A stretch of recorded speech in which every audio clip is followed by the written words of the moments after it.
Kenapa tiba-tiba berubah sekarang? Ini mengalami kemacetan, Bapak Ibu mengalami kemacetan hari ini, tapi kami pastikan macet 5 tahun ke depan.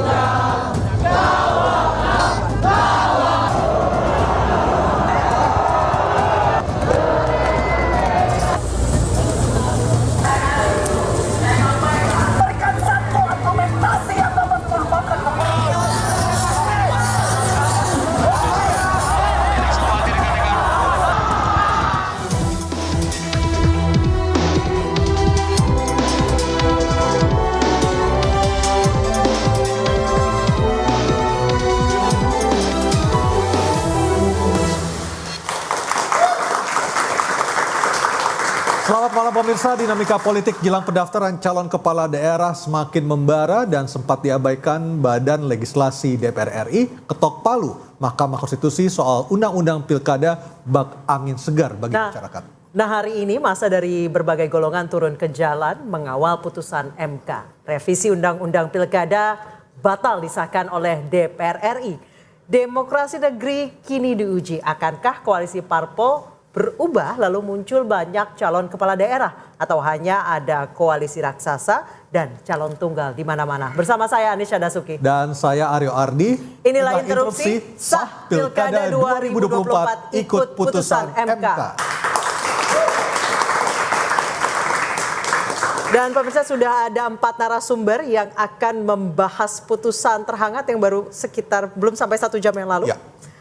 Di sebelah kanan saya ada Bang Ciko Hakim, malam. PD Perjuangan, dan Malam, Bang Ray Rangkuti, pengamat politik.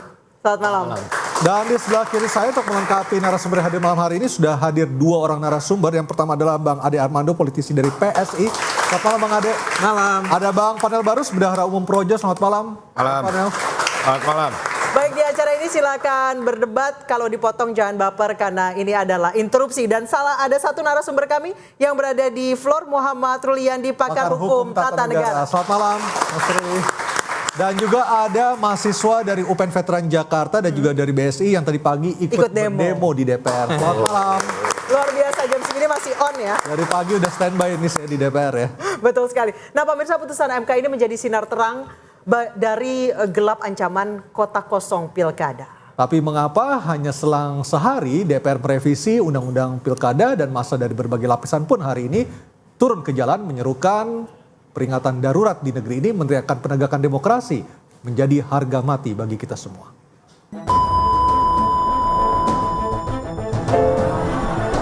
Bahwa demokrasi di Indonesia telah mati.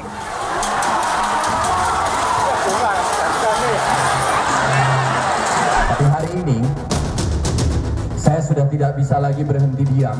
Saya merasa ini adalah waktu yang tepat untuk saya keluar dan bersama dengan kawan-kawan semua. Ini juga kita merasa bahwa sudah genting, secara gampang banget deh aturan diakal-akalin, dirubah-rubah, belok-beloknya. Mahkamah Konstitusi itu sudah selesai menjalankan wewenangnya, menguji undang-undang terhadap undang-undang dasar, dalam hal ini undang-undang pilkada. PDI Perjuangan tetap sependapat dengan putusan MK. Itulah dasar acuannya. Nah maka karena ini kita mengalami situasi darurat konstitusi di mana seluruh agenda dipaksakan, ditekan melalui partai politik. Putusan Mahkamah Konstitusi itu putusan yang sudah benar, putusan yang normal, yang seharusnya tinggal dilaksanakan, tidak perlu dibantah atau dianulir. Apa yang dilakukan oleh DPR, kampungan. Karena RUU Pilkada belum disahkan menjadi undang-undang, maka yang berlaku adalah hasil keputusan Mahkamah Konstitusi Judicial Review yang diajukan oleh Partai Buruh dan Partai Gelora. Jelang pendaftaran Pilkada serentak pada hari Selasa 27 Agustus nanti, rupanya dinamika politik ini berubah tiap detik, tiap menit ya Aryo. Ya, Dan tadi beberapa saat yang lalu Pak Dasko sudah mengatakan DPR akan merujuk pada hasil MK, putusan MK beberapa hari lalu. Artinya pemilu 2024 akan merujuk pada hasil putusan MK beberapa hari lalu. Saya mau ke Bang Ray Rangkuti dulu. Beberapa saat setelah Pak Dasko mengumumkan hal itu di DPR, Bang Ray, muncul pertanyaan di grup WA. Pertanyaannya adalah apakah pernyataan Pak Dasko ini mempunyai kekuatan hukum yang bisa dipertanggungjawabkan, mengingat sebelumnya keputusan DPR untuk merevisi putusan MK itu dilakukan di rapat balik. Saya membaca agak lengkap kronologi pembatalan itu ya, tapi melalui situs website juga. Nah, jadi disebutkan di situ itu pembatalan itu melalui putusan setelah 2 kali rapat paripurna ditunda. Ya. Karena 2 kali rapat paripurna ditunda tetap tidak quorum, maka diambil keputusan untuk membatalkan rapat paripurna yang diketok palu di dalam sidang itu. Kalau udah ketok palu ya berarti selesai, memang aman gitu. Tapi apakah benar terjadi ketok palu? Demikiankah adanya gitu? Karena ini baru kesaksian yang kita dengar dari Pak Dasko. Artinya wajar ketika masyarakat mempertanyakan hal-hal legalitas seperti itu? Iya, karena kan diawali dengan peristiwa-peristiwa yang sebelumnya. Kan? Ada Omnibus Law yang tiba-tiba disahkan. Dan ya, termasuk yang peristiwa bagaimana Balik dalam 1 hari bisa membuat revisi ya peraturan yang agak melenceng dengan. Padahal undang-undang perampasan aset nggak selesai itu ya dibahas ya. Kenapa? Undang-undang perampasan aset. Undang-undang yang prolegnas malah sampai sekarang belum selesai. Ini hanya 7 jam ya? Ini hanya 7 jam yang sebetulnya juga tidak masuk di dalam prolegnas, hanya dibantalkan kepada undang-undang akumulatif tahun 2023 yang temanya sebetulnya beda. Sebab yang akumulatif itu temanya adalah soal jadwal pelaksanaan pilkada. Apakah dimajukan ke September atau tetap dilaksanakan ke November. Akhirnya kan tetap diputuskan di November, nggak dimajukan. Jadi menurut Bang Ray ini akal-akalan untuk mengcounter. Ya, karena secara prosedur ini jelas nggak tepat. Karena tidak ada dasar, kalaupun mereka menyebut akumulatif 2023, tapi kan temanya beda. Yang akumulatif 2023 itu temanya adalah jadwal, bukan aturan yang berkaitan dengan tahapan pelaksanaan pemilu. Gitu. Baik, saya ke Mas Ruli. Menurut Mas Ruli udah sah belum? Jadi pada saat mengumumkan soal undang-undang pemilu itu dalam forum Balik, sementara tadi Sufmi Dasko mengumumkannya sendiri melalui konferensi pers. Begini, sepanjang itu belum disahkan, ya ini kan masih berproses. Kita tahu sejak bulan November 2023 itu sudah mulai ada kesepakatan RUU Pilkada itu adalah inisiatif DPR. Dibahaslah itu November, Desember, Januari, kemudian masuk ke Agustus. Ya. Tapi kan 2 hari yang lalu, ya Balik sudah melakukan keputusan yang akan ditindaklanjuti dalam paripurna hari ini. Nah, sepanjang itu belum ada keputusan, ya kan?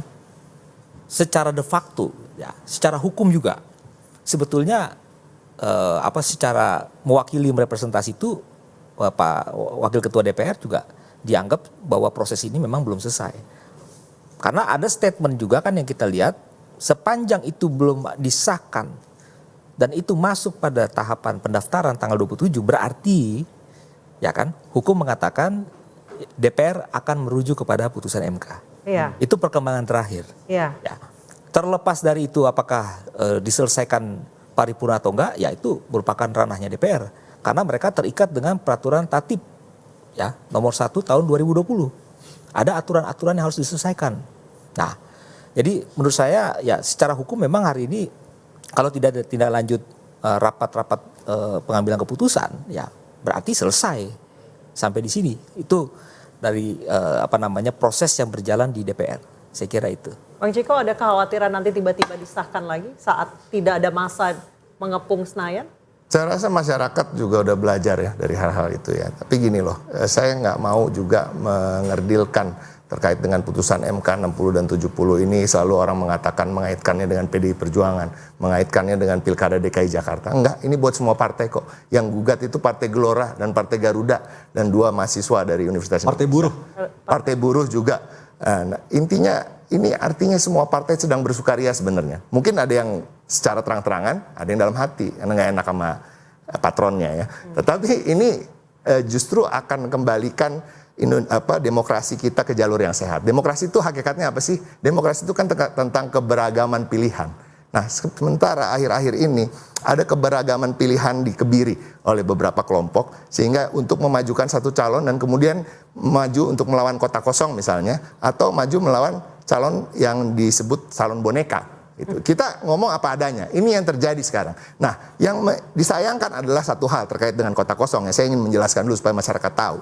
Kota kosong itu memang ada dalam undang-undang kita dan diperbolehkan. Tetapi yang paling baik adalah kota kosong ketika itu terjadi secara alamiah. Di berbagai daerah, PDI Perjuangan juga ada potensi untuk melawan kota kosong. Seperti di Jawa Tengah, di Bangka Belitung. Kita jujur aja. Tetapi apa? Karena calon-calon kita di sana, memang surveinya itu 80%. Hampir udah tidak bisa dikalahkan. Tidak ada tokoh yang berani maju. Tidak ada partai politik yang mau mengusung calon. Dan partai politik itu tanpa diminta berbondong-bondong mengatakan, udah kita dukung Anda saja. Nah, ini yang sebenarnya kenapa kota kosong diperbolehkan. Karena takut nanti kalau nggak ada calon lagi seperti ini akan tidak terjadi pemilu. Nah, tetapi di berbagai daerah, kalau kita bicara DKI Jakarta misalnya, Pak Ridwan Kamil ini kan di urutan ketiga di survei. Dan urutan ketiganya jauh terpaut, jauh dari urutan keduanya. Single digit ya? Iya, single digit, di 8%. Nah, Pak Ahok 20, Pak Anies 30-an. Nah, artinya apa? Artinya kalau kita bicara soal survei itu potret keinginan dan harapan masyarakat. Survei itu bisa juga diartikan, if the election is held today, itu yang akan dipilih. Kira-kira begitu. Nah, ini dicoba untuk tidak dilakukan sehingga memajukan calon yang sebenarnya bukan mayoritas yang menginginkan gitu. Nah, ini artinya apa? Saya tidak mengatakan soal Ridwan Kamil hanya sebagai contoh ya, tapi ini terjadi di daerah-daerah dan saya yakin, tadi saya ulangi, partai-partai politik sedang bersukaria, tapi ada yang terang-terangan, ada yang dalam hati. Oke. Saya mau ke Bang Ade dulu. Bang Ade, dengan putusan DPR malam hari ini dari Pak Dasko tadi, apakah akan mengubah lagi strategi dari Kimplas termasuk PSI di dalamnya? Nah, ini salah satunya yang bersukaria. Saya mau komentar ini bahwa kita sedang bersukaria, saya betul. Jadi bersukaria dalam konteks apa kalau dari jadi gini, PSI? Selama ini kan kami memang terus-menerus mendorong agar sudahlah dipermudahlah orang untuk maju baik dalam pemilihan presiden, pemilihan gubernur, pemilihan wali kota kan. Itu selalu ditolak oleh Mahkamah Konstitusi. Mahkamah Konstitusi nggak pernah mau berubah bahwa syarat minimal orang menjadi calon presiden misalnya mendapat dukungan dari 20%. Ya, itu nggak pernah diubah selama ini. Jadi sekarang ini sebuah presiden historis yang penting nih. Habis ini kita akan bilang nih bahwa nanti kalau ada pemilihan apapun lagi, maka harusnya nggak ada lagi 20%. Kalau perlu 7,5% juga, atau barangkali bahkan nggak perlu ada berapa threshold kan. Begitu juga dengan parliamentary threshold kan. Kita kan juga kita sudah berulang kali dan akhirnya diputuskan kemarin. Cuman kemarin itu diputuskan bahwa yang 4% itu loh. Bahwa untuk bisa maju ke parlemen harus dapat 4%. Akhirnya sekarang sudah diubah. Ya, cuma tidak akan diberlakukan sekarang. Mahkamah Konstitusi bilang nanti baru akan diberlakukan 2029. Nah, buat saya ini ada menariknya dan ada anehnya. Ya, pertama-tama adalah menarik dan penting bahwa kita betul-betul sedang berjalan di roda demokrasi nih. Bahwa mulai sekarang kita nggak akan lagi hambat, mudah-mudahan nih Mahkamah Konstitusinya konsisten ya. Setelah ini juga mengubah peraturan tentang berapa persentase untuk bisa memajukan calon presiden. Mudah-mudahan 7,5% juga at least. Ya, itu satu. Kedua, tapi memang pertanyaannya adalah kenapa tiba-tiba berubah sekarang? Ya, setelah misalnya contohnya yang tadi yang parliamentary threshold,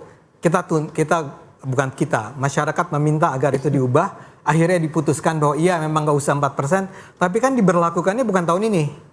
Dibilang bahwa iya kita berlakukan, tapi buat nanti ya tahun 2029.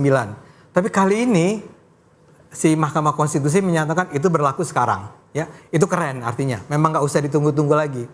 Tapi kemudian satu hal yang barangkali teman-teman perlu ketahui juga adalah, saya juga setelah baca di media kan, Partai Gelora itu komplain. Sebetulnya mereka tidak pernah meminta agar diturunkan. Tetapi kan yang gugat Gelora Bang Ade. Justru itu. Ini kan menarik nih. Pertanyaannya kan gini. Judul beritanya kalau nggak salah yang diminta apa, yang dikasih apa oleh Mahkamah Konstitusi. Yang diminta oleh Partai Gelora itu adalah partai-partai yang nggak masuk ke parlemen, jadi yang nggak masuk ke DPRD, berhak juga dong mengajukan calon pakai suara dia yang sebetulnya memang nggak cukup buat masuk ke DPR, itu bisa dipakai untuk mendukung calon tertentu. Yang dia minta itu loh, diminta oleh Gelora. Keputusan MK tiba-tiba mengatakan bahwa minimal batas untuk mengajukan calon gubernur diturunkan dari 20% ke 7,5%. Buat saya ada sesuatu yang menarik. Orang menyebutnya kalau nggak salah ultra petita apa ya. Jadi ya yang diminta apa dikasih apa, tapi itu memang haknya si MK. Ya. Tapi kan pertanyaannya adalah, kan yang diminta bukan soal partai yang bisa mengajukan nama untuk jadi calon gubernur, tapi soal hak partai-partai yang nggak diterima masuk DPR untuk mengajukan calonnya kan. Menurut Anda apa yang buat itu jadi aneh? Nah itu makanya tadi. Ada invisible hand juga atau invisible gimana? hand misalnya tadi kan pertanyaan-pertanyaan dari Bung Ciko ini kan menurut saya barangkali kemarin juga dibicarakan di stasiun televisi lain. Ini dibikin nih Mahkamah Konstitusi karena melayani kepentingan PDIP ya. Ciko langsung bilang tadi, enggak dong. Yang diuntungkan oleh keputusan ini adalah bukan cuma PDIP di Jakarta atau Anies Baswedan kan. Kalau PDIP kan katanya akan memajukan Anies Baswedan. Itu menarik buat saya ya. PDIP untuk pertama kalinya berada bersama dengan kubunya Anies Baswedan. Tapi kira-kira kan gitu. Keputusan MK ini barangkali untuk melayani kepentingan PDIP. Itu spekulasi Bung Ciko ya. Kita nggak perlu terlalu anggap itu benar atau salah, juga nggak ada buktinya sih. Cuma memang ada pertanyaan besar. Yang lebih terbukti sebenarnya putusan terkait umur 30 tahun ya, kira-kira itu akan lebih bisa dibuktikan ya, walaupun agak juga kita masuk ke yang 30 tahun nanti kali ya. Kita bicara dulu yang ini nih ya. Buat saya memang perlu ada tuh media tuh tanya ke Mahkamah Konstitusi, Pak, ya kan orang yang sekarang menyatakan turun dari 20% ke 7,5% itu adalah orang-orang yang juga dulu menolak batas minimal untuk memajukan nama jadi calon presiden. Kan anggota MK tuh nggak berubah banyak, ya 9 orang itu kalau nggak salah 7 orang diantaranya adalah orang lama nih. Ada yang pensiun, ada yang satu lagi Pak Anwar Usman. Iya, satu lagi Pak Anwar Usman. Nah kenapa sekarang berubah mindsetnya? Kan perlu diperjelas ya oleh Oke Bang, saya ke Bang Panel itu sebentar. sebetulnya sederhana. Ya. Tolong diadukan saja ke MK, tim konstitusinya. Enggak, saya tidak ingin. Itu maksud saya, supaya tidak menjadi spekulasi yang tidak sehat. Ya, betul. Dulu kan kita selalu menganggap begitu juga kan. Ya. Lalu diadukan ke MK. MK membuktikan memang ada peristiwa itu. Sehingga Paman Usman kemudian dicegah untuk terlibat dalam pembahasan yang berhubungan dengan pemilu ataupun pilkada kan, dan diturunkan jabatannya dari ketua menjadi anggota biasa. Kalau menurut Anda kira-kira kenapa ya dari 20 turun ke 7,5? Loh, justru karena itu saya mau mendukung Anda kalau maju untuk MK. Gitu loh kira-kira. Saya ke Bang artinya kita sama-sama nggak tahu nih di sini. Iya. Saya ke Bang Panel sebentar. Yang nggak tahu ya tentu tidak didiskusikan kan. Oh belum tentu. Yang nggak tahu, kecuali Anda punya pengetahuan tentang itu, bisa kita diskusikan. Ya, saya ingin katakan bahwa ini menimbulkan pertanyaan. Nah, supaya pertanyaan itu terjawab, bawa lihat ke MK. Kan selesai sesederhana itu kan. Saya nggak kan? Dan tapi kalau kita semua nggak tahu, langsung apa yang mau kita diskusikan? Kalau dalam sebuah botol tidak ada air minum, apa yang mau kita minum? Nah, Anda kok kayak agak khawatir gitu? Bukan soal khawatir. Yang saya mau katakan itu supaya nggak kemana-mana. Ya. Jelas loh, kita dulu menduga ada setangan yang kuat masuk ke MK. Tapi kan kita nggak punya bukti-bukti kecuali pemberitaan salah satu media kan. Lalu kita ke MK membuktikan ya ada. Ya gini maksud selesai saya gitu maksud saya. Jadi nggak ada spekulasi yang kemana-mana. Nih birokrasinya panjang. Saya ingin mengatakan, ini wartawan nih ya. Kan ada hakim MK tuh kecil jalan. Pak, kenapa turun dari 20 ke 7,5 ya? Kan nggak ada penjelasannya sekarang ini. Nah itu barangkali itu akan sebetulnya bisa dibaca di dalam risalah putusan MK itu. Ya, Anda udah baca? Ada argumen-argumen yang mereka bangun kenapa sampai ke arah situ. Ya, Anda udah Salah satu argumennya adalah mereka mengatakan dalam pemilu itu mestinya harus ada kesetaraan. Ya. Jadi kalau ada calon non partai 7, sekian berdasarkan hitungan jumlah penduduk, mengapa partai-partai yang ada di parlemen dan tidak di parlemen itu tidak dihitung sama? Ya kenapa di presiden enggak ya? Kenapa? Ya itulah makanya tanya kepada MK. Karena Bang Ray, itu maksud saya. Bang Ade, saya mau ke Bang Panel. Apa yang terjadi dalam 2 hari terakhir tanggal 20 dan 21 adalah sesuatu yang kontradiktif. Ada yang menyebut ini ada yang cawe-cawe katanya. Bang Panas setuju atau tidak? Yang kita akan bahas. memungkinkan cawe-cawe Kita akan bahas Bang Ray. itu adalah kekuasaan. Nggak mungkin ada cawe-cawe